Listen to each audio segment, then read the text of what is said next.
Bismillahirrahmanirrahim. Assalamualaikum warahmatullahi wabarakatuh. Dua kes import baharu jangkitan COVID-19 dilaporkan kemarin. Dalam siaran akhbar, Kementerian Kesihatan mengenai situasi terkini jangkitan COVID-19 di negara Brunei Darussalam melaporkan kes 220 seorang lelaki berumur 39 tahun yang tiba ke negara ini dari Mesir melalui Kuala Lumpur pada 7 April 2021. Penyiasatan dan pengesanan kontak mendapati tidak ada kontak terdekat bagi kes 220. Manakala kes 221 seorang lelaki berumur 35 tahun, suami kepada kes 215. Kedua-dua mereka telah menjalani pengasingan diri di sebuah pusat pengasingan sebaik sahaja tiba ke negara ini pada 24 Mac 2021.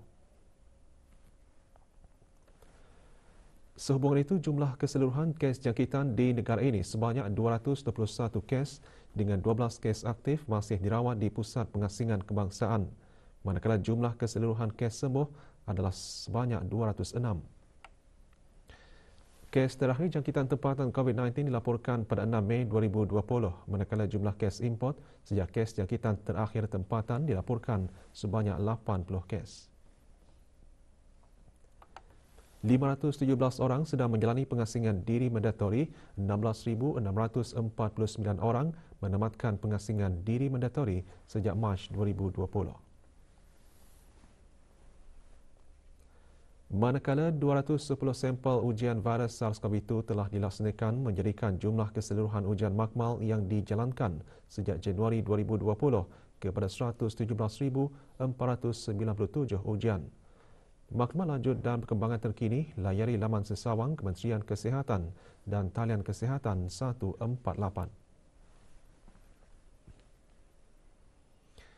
Bermula 1 Ramadan sehingga 30 Syawal 1442 Hijrah, 5 kategori barangan keperluan makanan harian terpilih ditetapkan harga maksimum.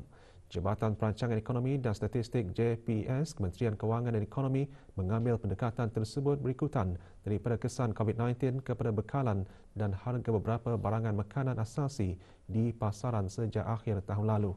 Langkah tersebut juga adalah salah satu inisiatif JPS bagi mengekalkan harga yang berpatutan ke atas barangan makanan terpilih yang sering digunakan dalam penyediaan makanan di bulan Ramadan dan menjelang Syawal.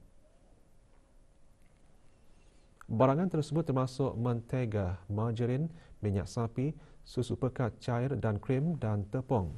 Barangan ini adalah sebagai tambahan kepada minyak masak dan susu tepung anak damit yang ditetapkan harga maksimum sepanjang tahun serta ayam bulat dan telur ayam yang telah ditetapkan harga maksimum bermula 1 April 2021 hingga penghujung bulan Syawal 1442 Hijrah.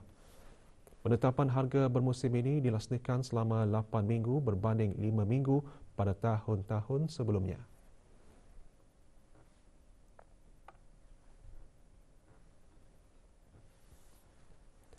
Senarai harga maksimum barangan tersebut boleh didapati melalui aplikasi mudah alih pengguna bijak dan di laman sesawang JPS.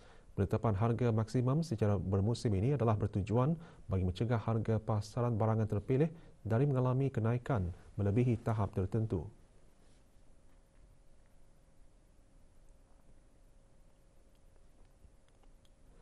Para pengguna digalakkan untuk menggunakan hak mereka dengan membandingkan harga di kedai-kedai serta mengetahui pilihan dan jenama sebanding yang ada di pasaran bagi mendapatkan nilai terbaik sebelum membuat sebarang pembelian. Pandangkan masa ni kita ni dalam keadaan COVID pandemic 19 and then syukur alhamdulillah government pemerintah Kedah sudah mengambil langkah yang terbaik di dalam pengurangan ya harga-harga ni lah terpulang kepada publik pengguna lah untuk memantau harga tu dari satu kedai ke satu kedai.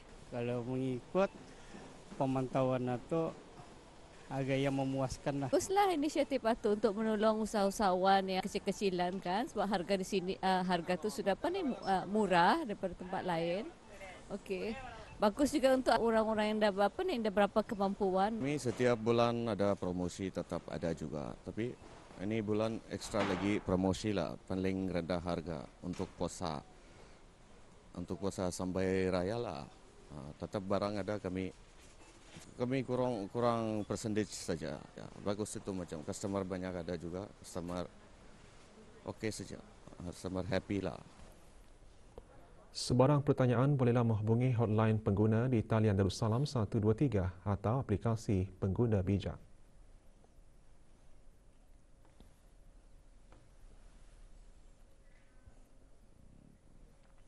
22 buah petak gerai disediakan dalam Bazar Ramadan yang direkan buat julung kalinya oleh Majlis Perundingan Kampung Setia A, Mukim Sungai Kebun dengan kelolaan bersama Majlis Perundingan Kampung Sungai Bunga. Majlis pembukaan rasmi Bazar Ramadan berlangsung kemarin di kawasan letak kereta Masjid Al-Muhtadbilah, Kampung Sungai Kebun. Perasmiannya disempurnakan oleh Awang Haji Amir Hisham bin Haji Masri, pemangku pengarah Halihwal Masjid. Pelbagai jenis kuih, selayan, masakan dan minuman dijual dengan menawarkan harga yang berpatutan. Bazar Ramadan beroperasi setiap hari sehingga 30 Ramadan bermula pukul 1 petang hingga 6.30 petang. Juga hadir yang berhormat Awang Naim bin Haji Khamis, Ahli Majlis Mesyuarat Negara, dan Bazar Ramadan ini juga disokong oleh Jabatan Daerah Brunei dan Muara serta Jabatan Halihwal Masjid.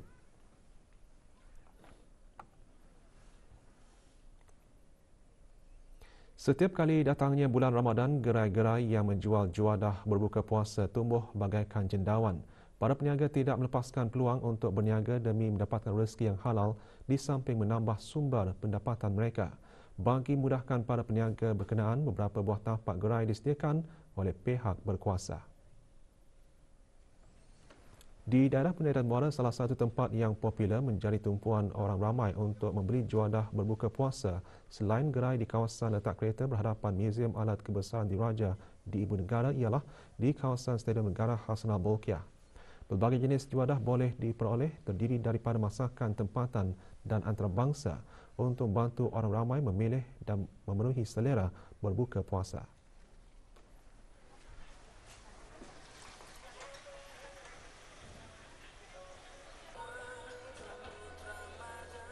Dalam berbelanja, orang ramai juga diingatkan supaya menanam sifat berjimat cermat serta bersederhana dan tidak berlebih-lebihan sehingga di luar kemampuan. Dengan segala jenis juadah yang ditawarkan pada harga serendah RM1, sudah setentunya akan mendorong kepada pembaziran.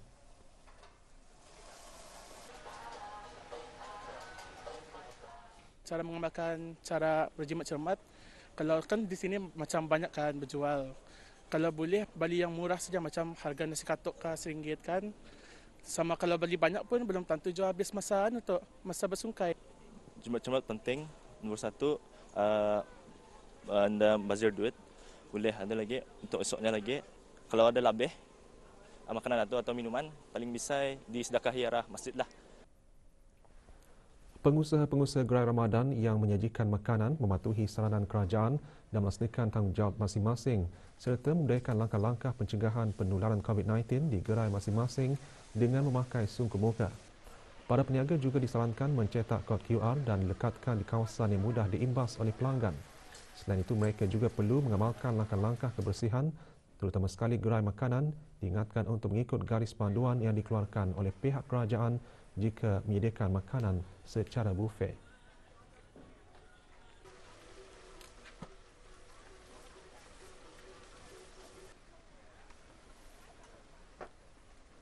Kami pentingkan SOP ini untuk memakai mask, jaga kebersihan, ataupun kira tidak payah beramai-ramai lah. Kami akan menyediakan yang makanan yang berpack-pack, so supaya tidak ada crowded, and then menjarakan sosial lah daripada customer yang datang hari kami.